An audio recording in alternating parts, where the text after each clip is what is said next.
Michael Penix has been named the Falcons starting quarterback. Dennis Schroder is touchdown in the Bay. He has practiced with the team. Come Christmas, what do the Chiefs do about Mahomes? The Locked On Podcast Network presents the Big 6 in 60.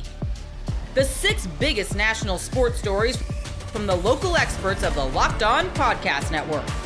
Get the real story, why it matters, what's next, who wins the big game, and more, all in 60 minutes. The Big 6 in 60 starts now with the biggest story in sports.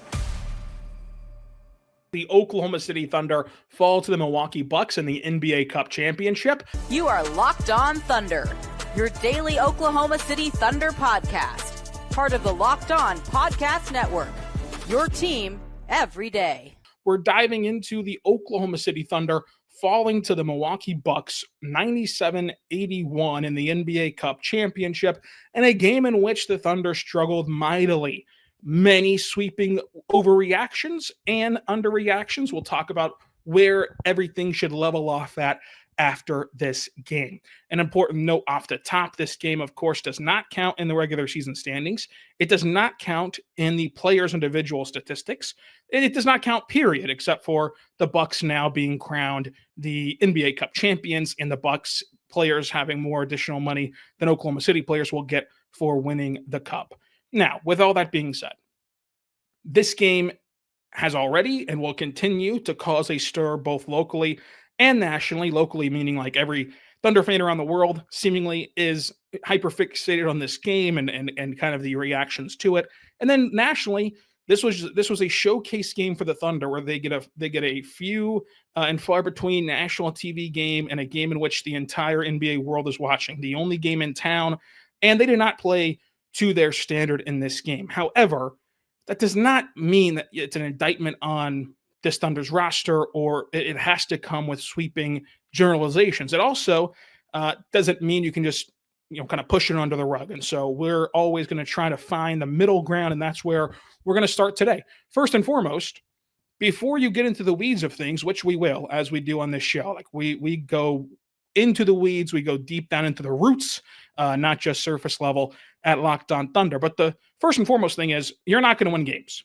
When Shea puts up 21 points on 33% shooting and J-Dub puts up 18 points on 40% shooting, the buck stops there. You're just not going to win games that way. And yes, that's a ton of pressure to put on those two guys. That's what happens when you're a superstar and a rising star, respectively. And when this roster is tailor-made for your offense. Like whenever Shea is your offensive engine the entire time he's on the floor, whenever J-Dub has to carry the offense in staggered lineups, it comes down to how those guys played. And those guys did not play well tonight. You tip your cap to Milwaukee. Andre Jackson was awesome against SGA. Andre Jackson was lethal against Shea.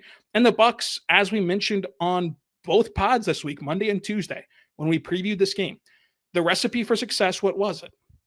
You had to get your three-point shot falling and loosen up this Milwaukee defense. And did not happen. 5 for 32, 15% from three. You had to adjust to a style of team that has given you trouble historically. Really, for as good as the Thunder have been, it's been the only style of basketball that's hurt the Thunder, is whenever teams can pack the paint effectively and be really physical with you. When you can be physical and put a body on J-Dub, he very much struggles as a scorer. Check, it happened tonight. When you can pack the paint and really harass SGA inside the arc, he struggles. That's the only time he struggles. Now, he typically does not struggle to this degree. As a matter of fact, this game plan from the Bucks defensively, very similar to the Mavericks game plan, where Shea was the best player on the floor by a mile. He was not even close to the best player on the floor in this game, as Giannis and Dame both played really well, and Giannis was awesome. So that's where it all stops. And we will still get into what a lot of the other aspects of this game that is driving Thunder fans crazy. But for all the overreactions, for all the takes, for all the complaints, it starts and stops with those two guys. Just as for Dallas and for other teams, it starts and stops with their top two guys. This is a star-driven league, and your stars did not play good enough tonight. And those were the two biggest missing ingredients from the path to victory, the keys to the game. We laid them out on Thunder and SI. We laid them out on this crossover with Locked On Bucks. We laid it out on Monday with Michael Martin. You had to shoot the ball well, and you did not. Because defensively, you really checked all the boxes.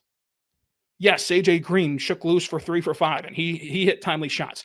Gary Trent Jr. hit timely shots. Brook Lopez hit timely shots. The Bucks took your game plan, made it their own, and won the game.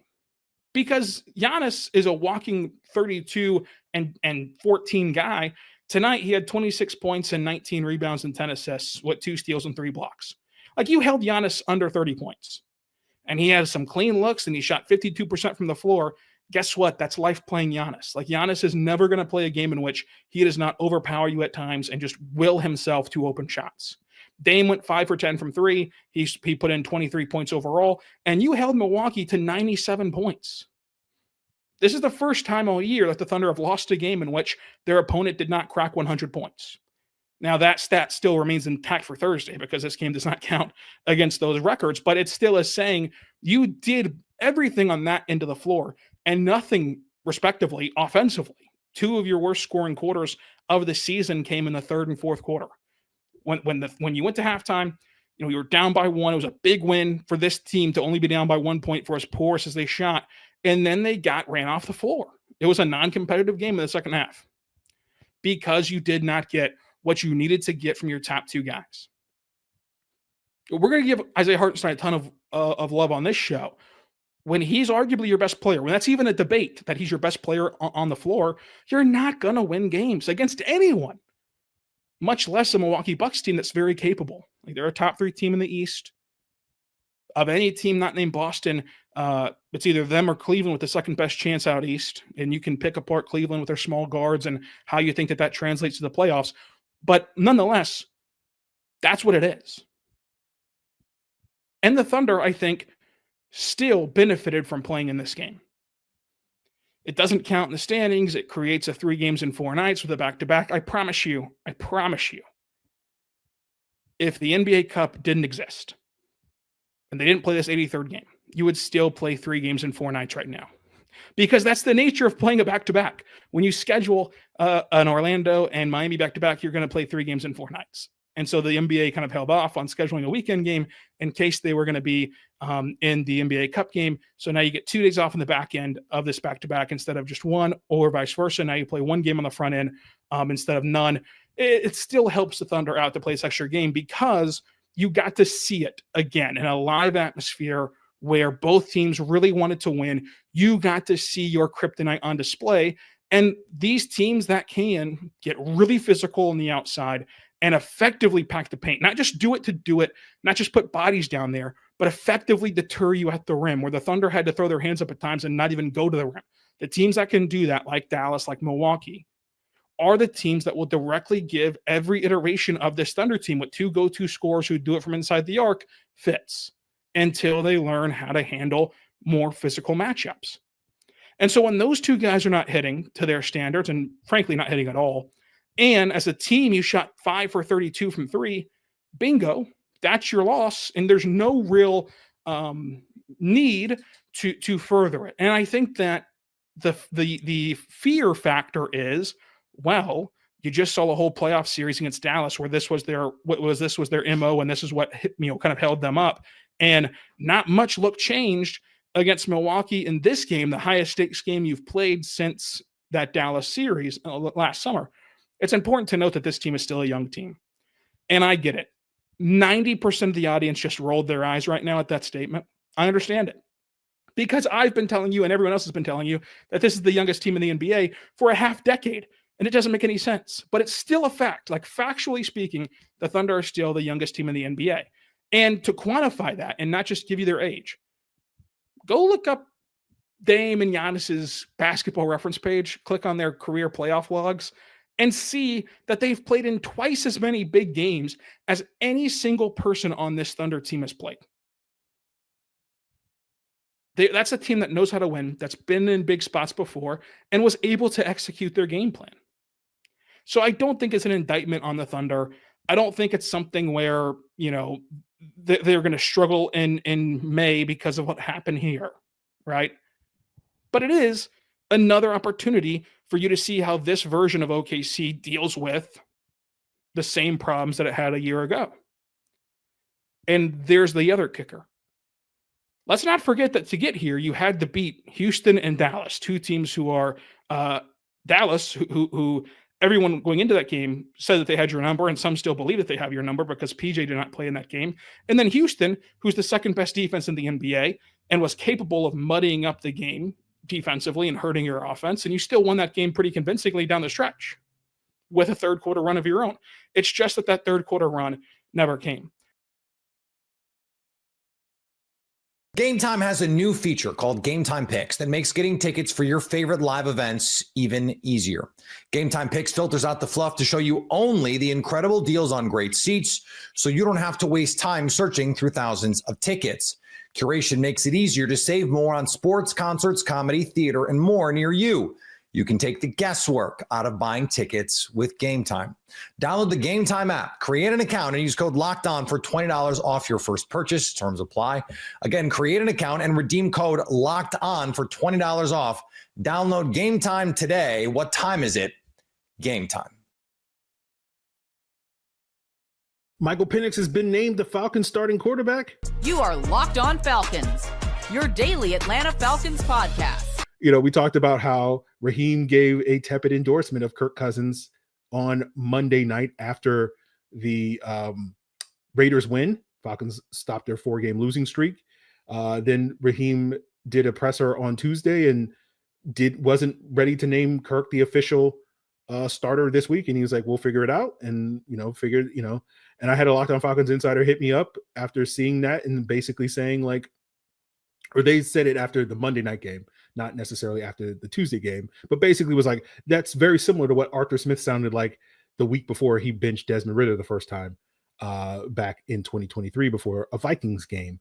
And I was like, Raheem didn't sound that way on Monday night, but I think by the time we got to Tuesday, it was, with his presser coming off the heels of that, it did seem a little bit more like that. And so Michael Penix is the Falcons starter now and presumably will be forever, right? Because, he's going to be so glorious moving forward. But for those of you that have not been listening to Locked On Falcons these last several weeks where this has been a frequent topic of discussion, you're probably sitting here, Aaron, catch me up on how did we get here, right? And we got here because Kirk Cousins has not played well over the last 5 weeks. So Kirk Cousins got off to a good start, or, it was not a great September, but it was good enough. And then we got to Kirktober, right?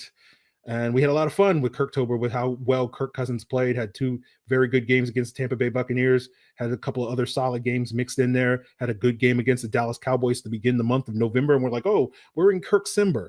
And it's been bad ever since, right? He didn't play poorly in every game since then.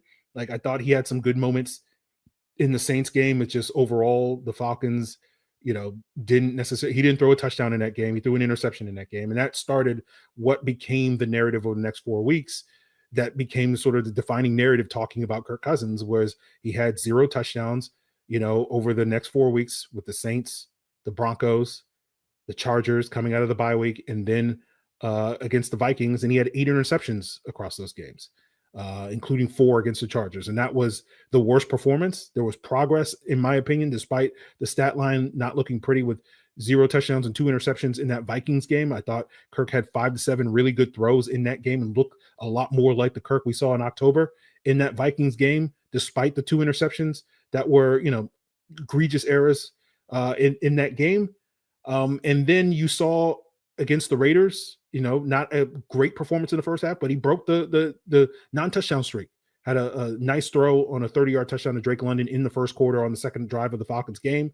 And you're like, okay, like it wasn't a great first half, but we go into halftime. Kirk, seemingly got that monkey off its back, and we can get this thing rolling in the second half. And then on the very first pass of the second half, first down, the one time the Falcons threw the ball on a first down in that Raiders game, Kirk threw a pick, trying to target Charlie Warner over the middle. And thereafter, the Falcons' second half play calling basically became some of the most conservative, softest, scaredest play calling I've ever seen in an NFL game, where they ran run. And the only time they really passed the ball was on third down. I think I charted it, talked about it. If you look at their first and second down play calling in the second half after that Kirk Cousins interception, they threw the ball 3 times, including an interception, including, I think, a sack as well. And then I think one other play where they botched a play action fake or whatever. And they ran the ball like 20 plus times. So they basically had a 90-10 run pass ratio on early downs after that. And they basically played scared the rest of the game, trying not to lose. And I was very vocally critical of that mentality that the Falcons had on Monday. And if anybody you guys watched that game, you saw, a very terrible game because you saw two teams desperate to not lose the game and neither one trying to win that game. And that did not make for a very entertaining football game. And so basically the conversation at that point is like, if the play caller, Zach Robinson, Falcons offensive coordinator, we've been very critical of here on Locked On Falcons, probably a lot more critical on Locked On Falcons than anybody else is. And the episode that you may or may not have heard yet, breaks down some of the reasons why we've been so critical of Zach Robinson in addition to Kirk Cousins. But basically the idea is if the play calling is that conservative, that soft, that scared, you might as well play the rookie, because basically the Falcons since that Week 10 game have been one of the most conservative offenses in the NFL in terms of their neutral pass frequency. If you look at websites like Running Backs Don't Matter, and they sort of chart these things as part of their old let Russ cook agenda, from many years ago, and they chart this league wide and whatnot. And they chart things like that. And the Falcons, basically, since that Saints game, I think the Rams might have been more conservative in neutral situations like that. And a lot of those being early downs. But the Falcons were number 2.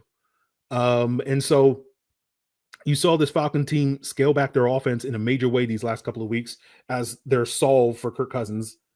And it's basically no different than how you would play with a rookie quarterback that you didn't necessarily trust yet because of their inexperience. And it basically became the conversation of, if you're going to lose or, in the case on Monday night, win tentatively with Kirk Cousins, might as well do it with Michael Penix. You didn't bring in Kirk Cousins. You didn't pay him all the money. And we'll talk about the financial ramifications of this later in the episode.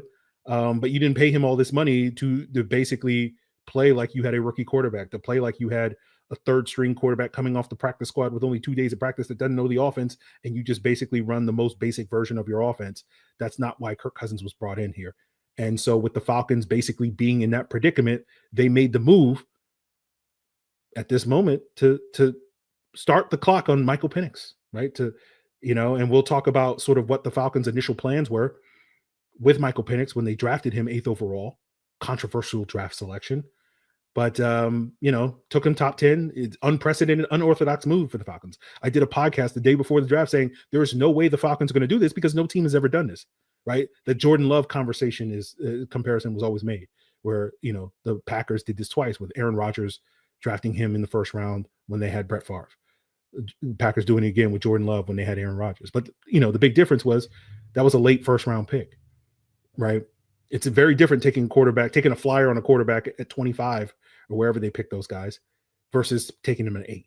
And no team had ever done that. And I, said it with my chest the day before the draft. Oh, the Falcons aren't going to do this. Right. They'll take a quarterback, but it's not going to be in the top 10, despite all these recent rumors from, folks at ESPN that the Falcons really love Michael Penix. And then, I had the egg on my face. But when the Falcons did that, their tentative plan was, We've guaranteed 2 years of Kirk Cousins, and we'll sit Michael Penix for 2 years, and then we'll toss him the QUs potentially in year 3, assuming all these things go the right way. And it was always a very big question whether or not the Falcons could walk that tightrope of Kirk's just got to be just good enough to believe in him to be the starter, but not quite good enough where you're going to feel compelled to be married to him more than 2 years. And then on top of that, you have to successfully develop Michael Penix in the background. And as we saw with a player like Jordan Love, who sat for 3-4 years in Green Bay, and then those first half of his rookie season, or what was essentially his rookie season, like year 4 for him, he struggled. And then he kind of figured it out in the back half and went on a run in the postseason, and everybody was ready to declare, hey, man, this is a great move. We talked about it in draft. I'm not going to rehash it, but we talked about the opportunity cost that the Packers had, where they could have used that pick in order to make their team better, the rest of their team better. And that was a big part of the conversation as we watched all season long with Michael Penix riding the bench and watching the Falcons have the NFL's worst pass rush. right? And everybody thought the Falcons were going to take a pass rusher. I remember doing a podcast in April saying like they kind of have to take a pass rush because they've ignored this all offseason. Now, the last couple of weeks, the pass rush has come alive. They've been the best pass rush in the NFL inexplicably. So now that they made the switch to Michael Penix, I guess, they'll go back to being what they were or whatever, but maybe they can sustain it. But yeah, the Falcons made that unorthodox moves, and a lot of people question, basically the Falcons were saying we're the smartest guys in the room. We know what we're doing, and this is going to work. And it didn't work, basically. That's why we're here. So Michael Penix is the new starting quarterback. We'll see if he can sort of keep their playoff hopes alive. The Falcons need to essentially run the table over these next 3 weeks in order to make the playoffs. Dennis Schroder is touchdown in the Bay. He has practiced with the team. You are Locked On Warriors, your daily Golden State Warriors podcast. Part of the Locked On Podcast Network, your team every day. Today's all about Dennis Day in the Bay. Schroder usually wears 17. It's because he was the 17th pick and his late father's favorite number. Obviously, Chris Mullen, he cannot wear 17, so he's going to flip it around. Schroder will wear 71. Sounds like he's picked up things really well in practice, and his role will be to play all the non-Steph Curry minutes and start and finish the game with Steph Curry. I'll give you the floor here. I've spoken on what I think Schroder brings to the table, and it's a very good start. Because to bury all this, it's waiting in the weeds, ready to pounce. I said it the entire offseason because I was in the camp that the Warriors have just not had good enough players. They need to go out and get someone. This is the start. This is where you give yourself a pulse, you give yourself a chance to evaluate, and we'll see what the market turns into down the road. They have time now. They do this before Christmas. It's huge. Yeah, Chuck, I completely agree with that. And it's something that we talked about on the show 3 weeks ago, right? When D'Anthony Melton first went down, and we talked about not necessarily the elite NBA player that D'Anthony Melton is, but the quality two-way player that he is and the role he played on the Warriors and what he meant to this team. And after that injury, I had said that it's a huge loss to the Warriors. That's why we're losing games. And, people eviscerated me in the comments. People told me I'm delusional. They don't know what I'm talking about. But, I keep receipts. And I think if we can, God forbid that we let facts get in the way of a good argument here, Chuck. But since that injury, prior to D'Anthony Melton getting hurt, while he missed games sporadically here and there, I'll acknowledge that there's a little bit of nuance here in this analysis. But we were 10-2. All right, that's an 83% win percentage. I'll run the numbers quick. Since then, we are 4-9, a 31% win percentage.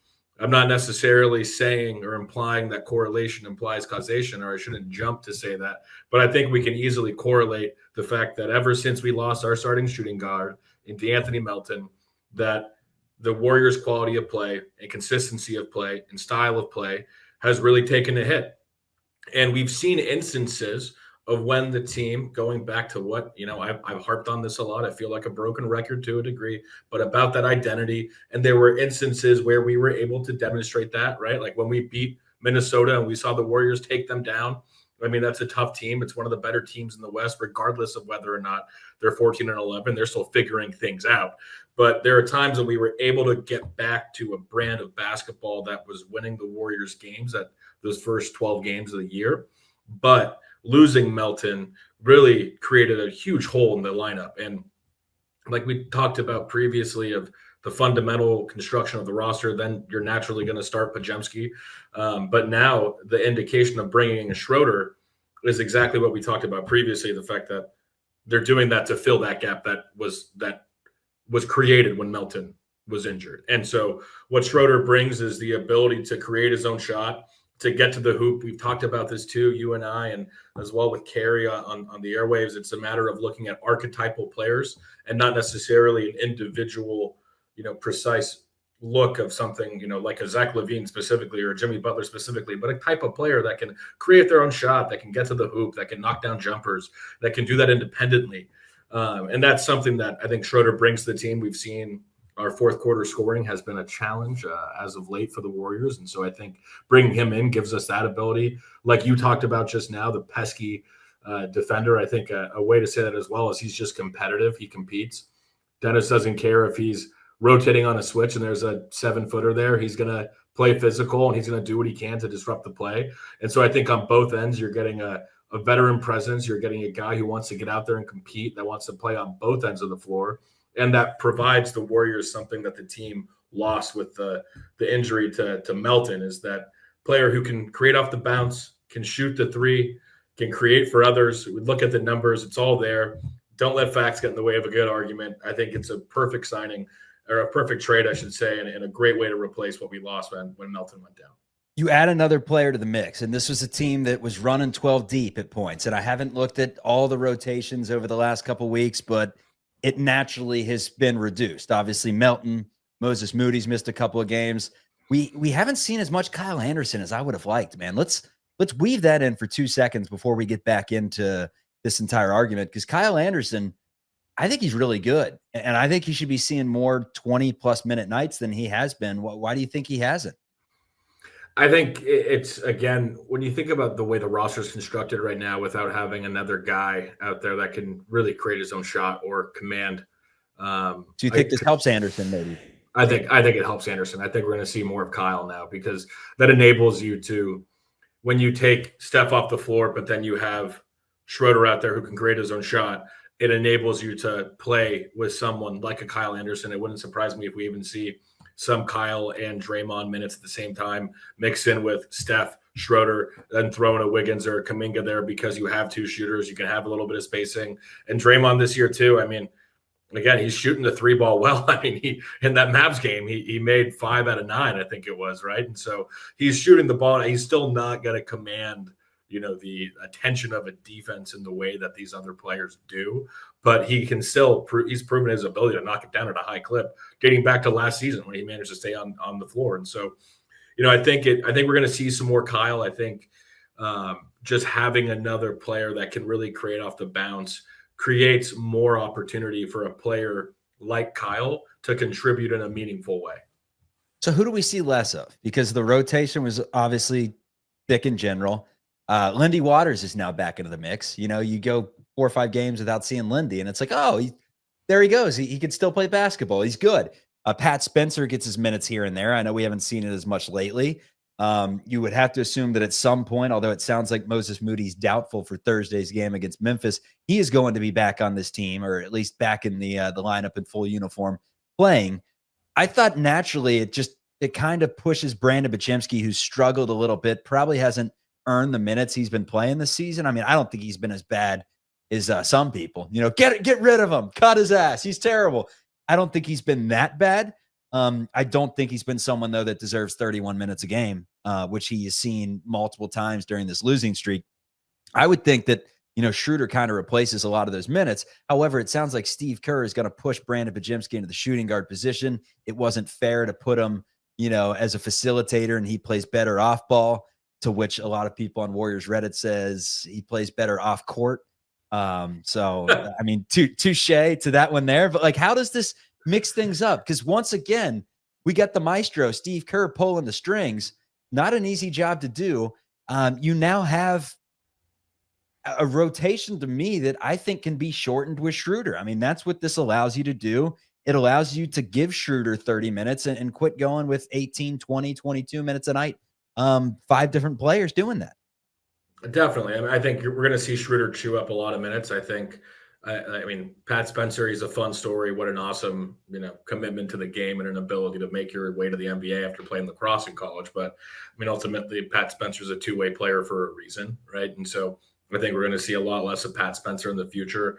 Ideally, on the discussion of a Lindy or a Moses Moody coming off the bench, ideally, if I could have it my way, I would like to see more of Moody, simply from the standpoint of develop the young talent. You just sign him to a contract. Paid him Lindy good money.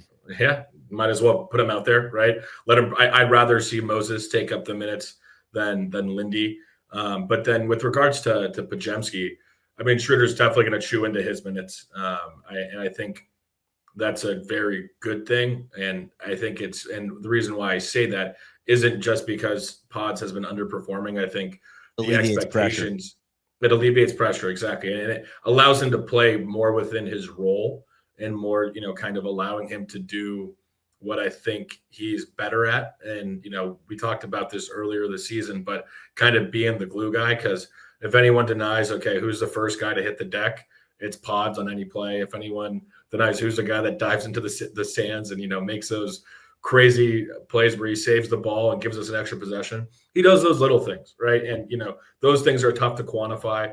But I'm not going to sit here and defend him when I say I think he's shooting, 25% from three? I mean, come on, that's abhorrent. You can't be getting burned as much as he has in the NBA, shooting 25% from three at the guard position. So I think we're going to see Schroder take up some of those minutes, but also, too, what I'm excited to see with Dennis is I think he's going to take up, honestly, some of Steph's minutes from the standpoint of that load management, right? I mean, Steph's been playing some more minutes, and we've been trying to, ride Steph as much as we can, which, he's our superstar. He's our guy. But ultimately, he turns 37 in a couple months. And, you got to start finding ways to keep him engaged and allowing him to continue to impact the game in the unique way that he can with his gravity, with his ability to make shots and create for others.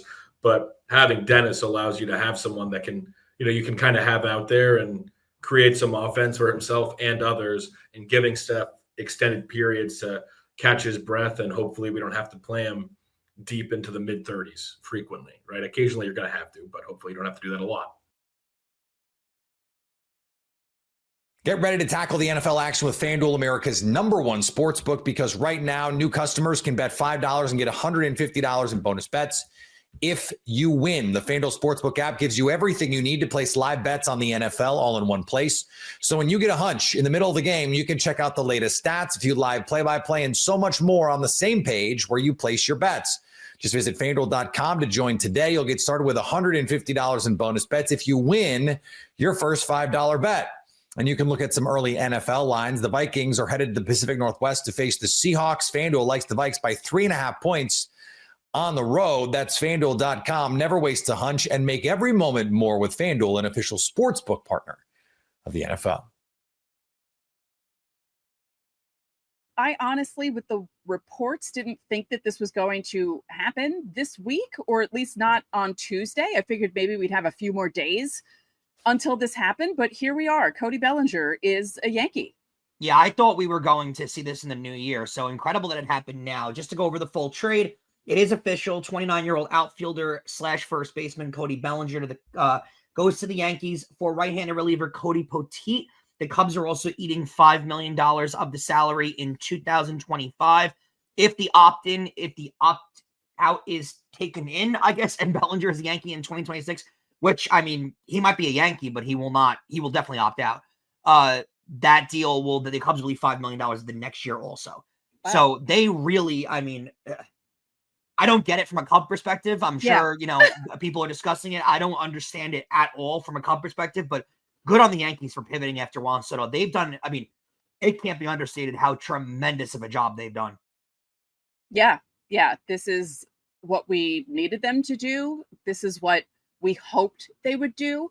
This is not what some people were expecting them to do, because I don't know why. Some people were expecting them to just roll over after losing Juan Soto. And here they go. They get Max Fried, they get Devin Williams, and now they have Cody Bellinger. They've been, I mean, I know that Mets got Soto and stuff. They've been by far the most active team in free agency. It's not even close what the Yankees have done. And not free agency necessarily, the offseason. It is the first Cody for Cody trade in Major League history. That has never happened. I will say this. Let him keep the beard. He looks a lot better with the beard than without the beard. Get rid of the beard policy this year. You bring in Bellinger, Devin Williams with the iconic beard. Let them keep the beards.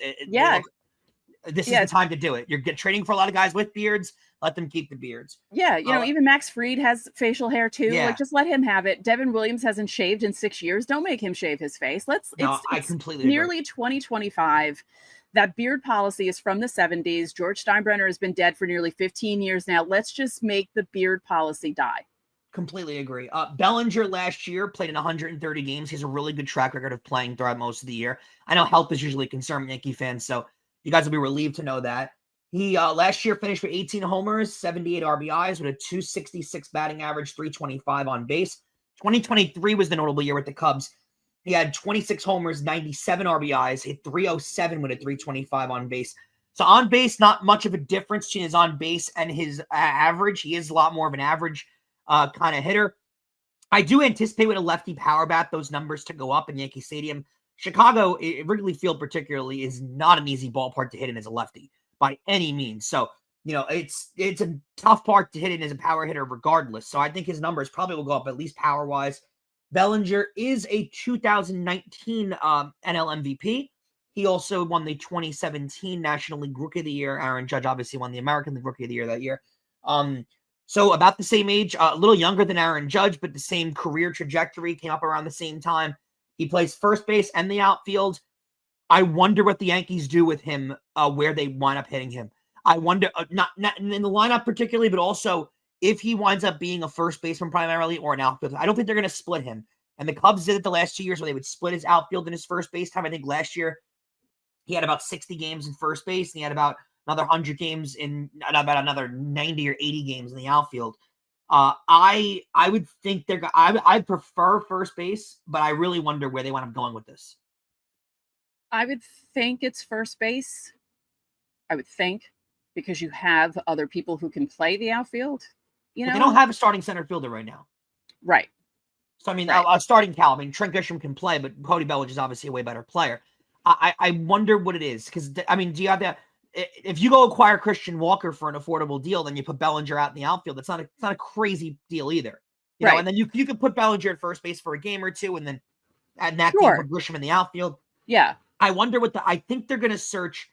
What's your gut on where they go second or third base? Is it going to be through free agency? Is it going to be through a trade? What's your gut say there? Because I think we've both resided to the fact that wherever they go, it's going to be Jazz flipping sides on whoever they wind up acquiring, right? So if it's a third baseman, Jazz goes to second. If it's second baseman, Jazz goes to third. Right.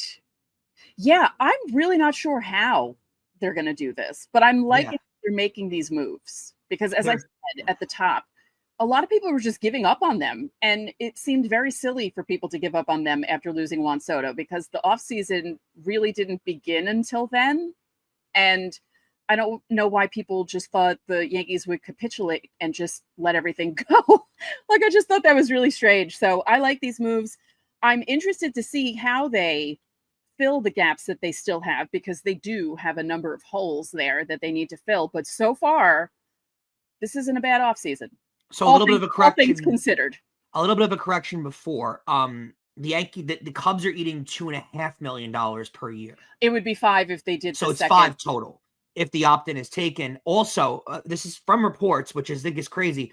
Cody Bellinger has been told that he will be playing center field, and Aaron Judge will be moving over to right. Interesting. Yeah.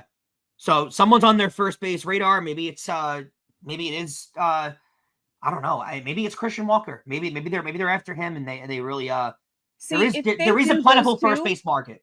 If they do those two moves, that's a good thing. If they did one or the other, I can see why people would have an issue with it. But if you get both those guys, because again, if you're getting Cody Bellinger, he's playing in Yankee Stadium, he's a lefty, you're going to expect him, if he stays healthy, to have a good offensive year hitting in that ballpark. You don't need Christian Walker to hit 30 home runs. You need him to play solid first base. And if he still plays solid first base, that's all you can really want. Like, you want your first baseman to play solid defense. I mean, would you want another Tino Martinez or another Jason Giambi that hits home runs, or a Mark Teixeira that does everything? Sure. But if you're looking at making Cody Bellinger the center fielder and Christian Walker the first baseman, I would not have an issue with that offseason at all. Yeah. Plus, I mean, they've also, apparently this is coming out now also, they also have told Aaron Judge that he'll be back on at right field. Good. So Aaron Judge is the official right fielder for majority of the time. Bellinger will be playing majority of the center field. That's better for everyone. It's better. It's less wear and tear on his body. It's better for everyone that he's not running around center field, because as big as he is, you think he covers more ground because he's 6'8", but it's too much on his body to play center field. You want someone who's a true center fielder to play center field. So yeah, I wonder what the pivot is from here. It's a terrific move. I think your outfield is pretty much set for next year. I wonder what this means for Jason Dominguez. Like, are they going to? But it's hard to just throw a guy in left field who hasn't played any left field. But if he's working out this year and practicing, and if you work with him, especially in Steinbrenner Field where the sky is even worse, and you put him out in left field and you just have there been reports that they're going to do that? Because I don't know what their thought. I can't imagine not having him in the line, especially building this lineup up too. you're not asking Jason Dominguez to be a number 3 hitter in this lineup now. You know what I mean? You're asking him to hit towards the bottom of the order, maybe the 7 or the 6 hole, especially if you get Walker, it lengthens the lineup even more. I don't think it's that crazy. I'm starting to feel like more it might be Christian Walker at first base, especially because you haven't heard a lot of news on Walker this offseason so far. So the deal might come at a cheaper rate than we might be anticipating. So I think they might be playing that market out really well. I mean, you're seeing with the Alonso market too, that no one's really interested. I don't think the Yankees are particularly interested in Alonso either, but the markets are all being played out really weird. So maybe Walker's in there moving. They're going to go with some, cheaper kind of rental at second base. I don't really know what the move is. I think right now I'd rather, my preference would be to sign Alex Bregman for third base and sign just a really sure glove at first. And a guy that can hit, yes, but you don't, because again, like you said, you don't need to prioritize the run scoring or the home run. That's not a priority right now. It's really not. Like, you figured out the offense, I think, in the lineup so far. Yeah, little pieces here and there would be helpful, but you got to think that outfield, if it's truly Dominguez, Bellinger, Judge, you could very well get 250 RBIs out of that outfield. Very well. So, I mean, that right there alone is really good. Say what you want, but I know the Mets got Juan Soto. I mean, if you want to go to that Yankee Met debate, I mean, who's had the better offseason? It's not even close, in my opinion. It's not even close. It's the Yankees. Yeah. I mean, obviously Juan Soto is a generational player and he's one of the best players in baseball, but altogether so far, and it's only, we're filming this on December 17th. There's still plenty of time for the Yankees to make more moves, the Mets to make more moves, for everyone to make moves. But I'm just shocked that this, like I said earlier, I'm shocked that this happened today just because of the reports that came out on Monday where they were like, oh yeah, they're still at a stalemate and who knows if this is going to happen. And you thought with Christmas coming up in a week that maybe it wasn't going to happen until after the new year.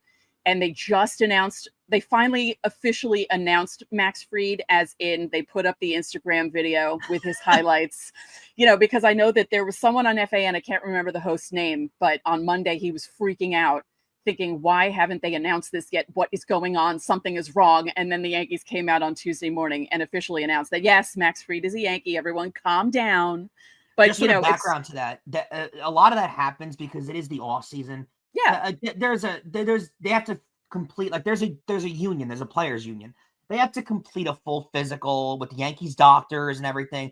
They weren't anticipating anything being wrong, but when Max Fried could have been in Japan with his family on vacation, right? When this signing happened, he could have been in Italy on a boat. Like, you don't know what's going on in these guys' lives. It is their off season, so he might have had to fly to New York, get there, do that. So you don't know what's necessarily going on. You know how it used to be where couples were Instagram official? Like, once you posted your partner on Instagram, you were Instagram official. And now it's where baseball teams, if they start posting your highlights and they have the picture of you photoshopped into the Yankees pinstripes, it's real. If it's Instagram official, it's real in 2024. Yes. That's just the way it works. Gametime has a new feature called Gametime Picks that makes getting tickets for your favorite live events even easier. Gametime Picks filters out the fluff to show you only the incredible deals on great seats, so you don't have to waste time searching through thousands of tickets. Curation makes it easier to save more on sports, concerts, comedy, theater, and more near you. You can take the guesswork out of buying tickets with Gametime. Download the Gametime app, create an account, and use code LOCKEDON for $20 off your first purchase. Terms apply. Again, create an account and redeem code LOCKEDON for $20 off. Download Gametime today. What time is it? Gametime. Come Christmas, what do the Chiefs do about Mahomes? From the land of the free and the home of the Chiefs, this is the Locked On Chiefs podcast. A little bit maybe shifting of gears today as he was on the podium, gonna try it out. I love the concept. Let's try it out on a high ankle sprain. Makes me nervous. But how did you read the decision that they're going to let him practice? They're going to let him see how he feels. And Andy Reid just pretty much just said, we're going to let the kid decide. Yeah, I appreciate the fact that I think you and I, Ryan, are on the same page. That when we hear, I'm not going to say the word I'm thinking here, but I'm just going to let it stand and just say when you hear minor high ankle sprain, I kind of think minor head injury and minor gunshot wound. I mean, there's not really such a thing. So I don't know. It's hard because we know that one way or the other, the Chiefs were going to go full propaganda mode this week anyway. I mean, they want to make sure the Houston Texans and even the Pittsburgh Steelers on the other side of it, that they think that Patrick Mahomes is going to play. So they want these teams, especially the Texans, to be preparing for true quarterbacks, because there's no doubt. I mean, if Carson Wentz plays, it's a different game plan. It's a different strategy. So, you're going to, if you're the Texans, you're going to have to prepare for both quarterbacks. And if Andy Reid and Patrick Mahomes just came out and said, he's going to play, or he's not going to play this week, you take away all the mystery. So I can't divorce from the fact that Chiefs we're going to do that anyway. So it's kind of regardless of how Mahomes looks and feels. But you really get into it, and then you start thinking of, okay, and Andy Reid addressed the question today, which was, are you going to take into consideration Saturday, Wednesday? Because we know that coming back after playing on a Saturday and then having to play that quick on a Wednesday on an ankle sprain isn't easy. So, in one way, you could certainly look at it and say, look, if you want Patrick Mahomes to play on Christmas Day, you probably don't want him to play on Saturday. So, but Andy Reid's not having any of that. I mean, from the way it's being presented and the way that the Chiefs are talking about it, I mean, I'm expecting Carson Wentz to play, especially the fact that they put him on the podium on Tuesday. If they thought that Patrick Mahomes was 100% to start, or even 80% to start, I don't think we would have talked to Carson Wentz today. So that, I think, is a pretty big, indicator right now of at least what their thinking is. I think it's a decision point, and you got to let him be there or whatever, but you got to protect him from himself. And I do think that there's something to say that, okay, if you had to play, if you really had to, you could. Okay, fine, you're going to be the backup. I don't know that you need to go to the third quarterback, so we'll just call you the backup. You help him out, make his adjustment, let Carson shine a little bit. What was your impression then of Carson and his first real appearance in terms of actually getting to the point where he may have to prepare to be on the field? Yeah, I mean, in the limited action, I thought it was fine. He had a couple of really good throws, picked up a first down after, getting first and 15 after the false start penalty. And that was really the only blemish when Carson was out there. They got a couple of those calls, and that's just what can happen when you get, a new quarterback that comes in. You're not used to the cadence, especially when you've got some guys that go off the cadence. I mean, Juwan Taylor has not heard of Carson Wentz as much, and he is a cadence guy. So if he plays with Carson Wentz, I think you're going to get a couple of false starts from him. We saw a false start from Trey Smith. I mean, I think Xavier Worthy, did he have the other one? You can get those when the backup quarterback, just not everybody's used to the rhythm. If the more snaps they get with Carson Wentz this week, the better off they'll be. And I'm expecting that they're going to get a decent number of snaps. The only thing that was really confusing to me was just that, the Chiefs did list Patrick Mahomes as a full participant on Tuesday. Mm-hmm. Now, it was a very light, breezy practice, so doesn't necessarily mean anything, but that was at least, and whether once again, that's just an attempt. Not saying you're not supposed to be able to be, manipulate. Let's put that word. Let's use that word on the injury report. So we got to take it as it is. But that was an interesting development. The truly one interesting development to me on Tuesday.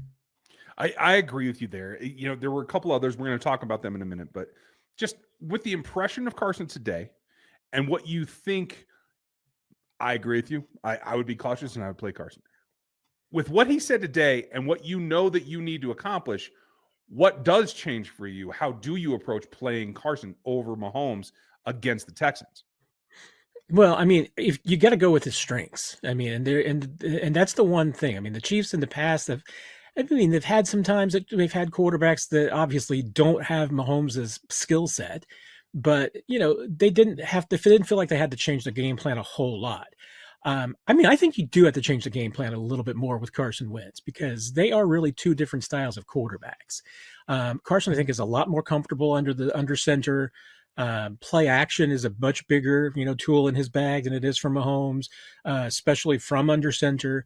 I don't think he's as comfortable in the shotgun as Mahomes is. So those things you do have to tweak. I mean, and Andy Reid's got the playbook to do that. I mean, they've got the ability to shade this, the game plan in the direction of Carson Wentz, but it also means you're going to run the football a lot more. And hey, running the football from under center, is that actually an advantage? Could be.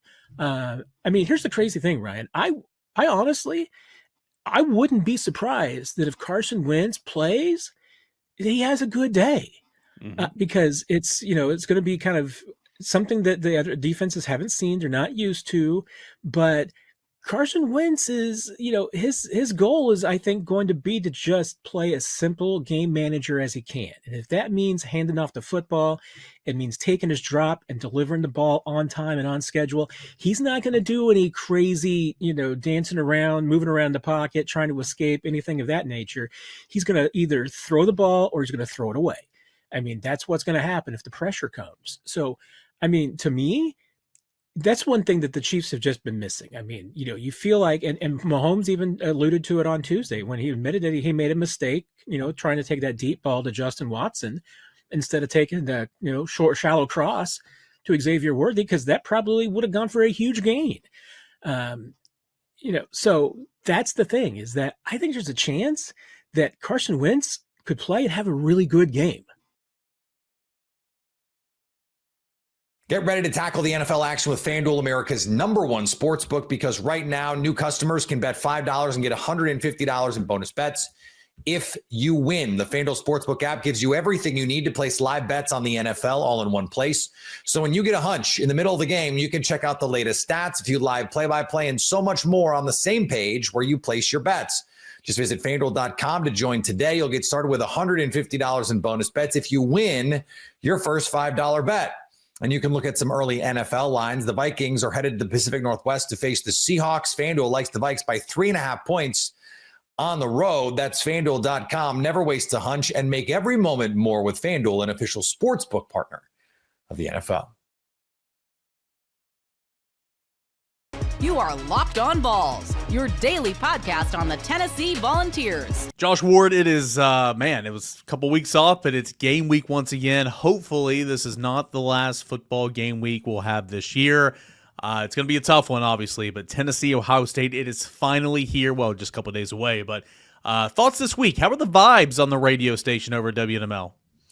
They are positive. Tennessee fans are optimistic. We've been out on remote this week, and fans have stopped by and talked about the confidence they have in Tennessee's chances going up to Columbus. I think fans recognize it'll be a tough game, that Ohio State has a lot of talent, but the way Tennessee finished, the way Ohio State's final game went, and just natural fandom, this is a big opportunity. Tennessee fans are believing in what Tennessee will be able to do this weekend. When you look at, I'm just going to get the weather question out of the way because obviously I got to ask it at some point. It's not going to get above freezing. No, Tennessee does not play home games at South Beach. And, last time Barrett brought this up, last time I checked, it's pretty pleasant and pretty warm in Columbus for a good portion of the season as well. Weather, any factor, overblown. We're not talking about it enough. The coldness, do you think that's going to play a big hand in this football game? I don't think so. Maybe it affects some players, but maybe it affects players on Tennessee. Maybe it affects players on Ohio State. One thing that we brought up on the show, both teams have players who come from elsewhere. Tennessee and Ohio State both recruit outside of their territories. Ohio State recruits nationally. So they have players from California, from Florida, from the Southeast that are on that roster because that's where a lot of the best players in the country are. So maybe it will.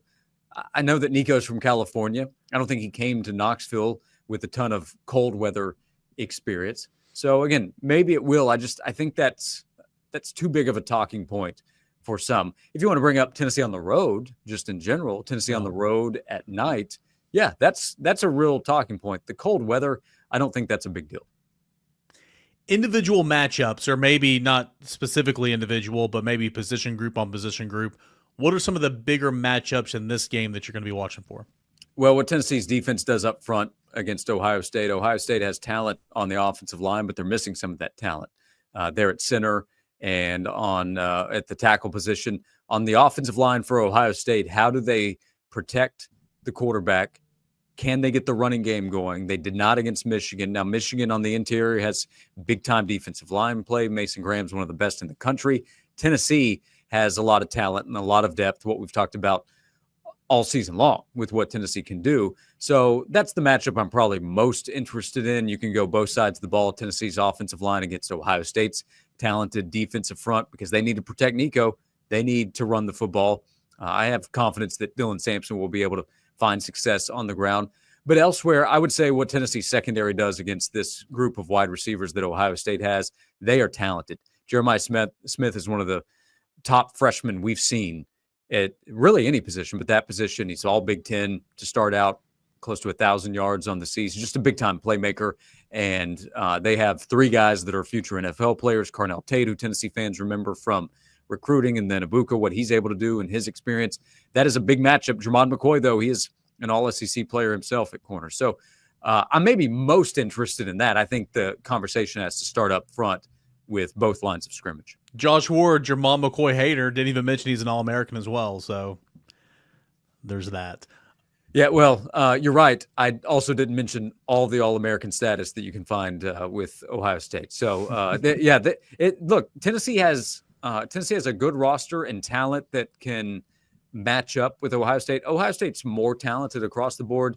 No NFL scout's going to come in and say, I'll take Tennessee's roster just on talent on paper with what Ohio State has. But, I mean, Jermon McCoy would be one of the first players you bring up to say, okay, I like our chances to be better than a lot of teams can be against what Ohio State has on the outside because of how big time McCoy has been this year. Yeah, just kind of poking fun there with Josh, but that kind of does remind me. I mean, you talk to a lot of people this week, and maybe just the casual fan of whoever, maybe Ohio State, Tennessee, college football, and like, oh, Tennessee, Ohio State. Oh man, Ohio State sucks. You see them last time they played against Michigan? That's awful. They've also played 10 other games or 11 other games where they've been really, really good this year for the most part, right? Even in their losses, their other loss to Oregon, scored some points and all that. So I would assume that Ohio State's going to play better in this game. And what's Tennessee's counterpunch? We'll see. Yep. I look at Tennessee as well, and I like Dylan Sampson, his ability to run the football, and I think it all kind of starts up there. I like Nico's ability to play action pass. I think Tennessee is equipped to do what it does best, and that's run the football more so than what Ohio State is. And, because, of course, they get that banged-up offensive line, and then kind of going back to what you said earlier, bringing pressure up the middle, speeding that clock up for Will Howard, I think it's an opportunity for Tennessee to go and try to pick that pass off and see what happens. I think anywhere you look at it's going to be a lower scoring game, in my opinion. I don't necessarily – I could always be wrong, but I don't necessarily see a blowout one way or the other. Yeah, let's see how Will Howard responds because he played a big role in Ohio State not winning the game against Michigan. If you go back and watch the game, Ohio State should win based on a lot of things they were able to do. I'm not a big fan of using the word should in sports with results because if they should have, why didn't they? But the answer in part is because Will Howard's turnovers. If he doesn't turn the ball over the way that he did, Ohio State wins the game. They also missed some field goals that would have given them a better chance to win the game. But Ohio State is better than what that result was. That game has become something, it appears, mentally for Ohio State. That's also one of my big questions. How does Ohio State respond? Does Ohio State spend this 3-week stretch from the Michigan game to the Tennessee game saying, let's go prove to everybody what we really are. We're the best team in the country. Let's go show it. If that's the case, they have a lot of talent that could prove that to be true.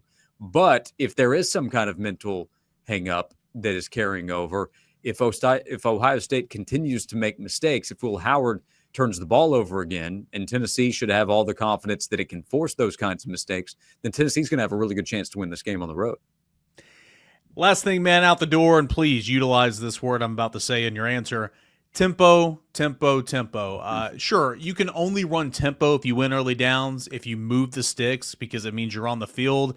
Tempo is not really good if you go 3 and out, If I'm Tennessee, man, I am slapping that in the face of Ohio State. Tempo. Because, again, I think Ryan Day even had the comment, earlier this week, and I completely agree with it because I've heard it before and it makes so much sense, right? You can't prepare to play a triple option team. Like in defense, you can't replicate that. You can't replicate the speed. You can say, okay, you're the gap player, you're the quarterback player, you're the dive player, all that and more, the pitch player, but you can't replicate it in practice. Ohio State cannot replicate the tempo in practice. They've seen tempo a little bit, but not like this. So if I'm Josh Heupel, Joey Halsley, Nico, I'm trying to win those early downs, and I'm trying to run tempo to kind of set the authority in this game, because that is something that Ohio State has not seen. Will it be enough to win the game? I don't know. Maybe it can help. Maybe it won't make a difference at all. But I think that's something they haven't seen. And like, early on in football games back in 2021, it can hit you in the mouth a little bit. Yeah, if Tennessee's able to do that with consistency, with sustained success throughout the game, I think that really helps Tennessee's chances of winning the game. Part of that comes back to Tennessee being successful. You're right. A quick 3 and out is no good for anybody on Tennessee's football team. It could really help Ohio State. That's why also penalties have been brought up and will be over the next few days. Tennessee cannot have pre-snap penalties. Tennessee cannot get in its own way. They need, if it's a quick throw to the outside to pick up 3 or 4 yards, they need to successfully complete that and then get going. A quick incompletion, a penalty to set them back over the last 4 years. That shows that can slow down Tennessee's offense. So on the road against an Ohio State team that has speed and has talent, Tennessee needs to be efficient in what it's trying to do on early downs to get going. And if they do that and they are able to use tempo offensively, I think that will be to the Vols' advantage.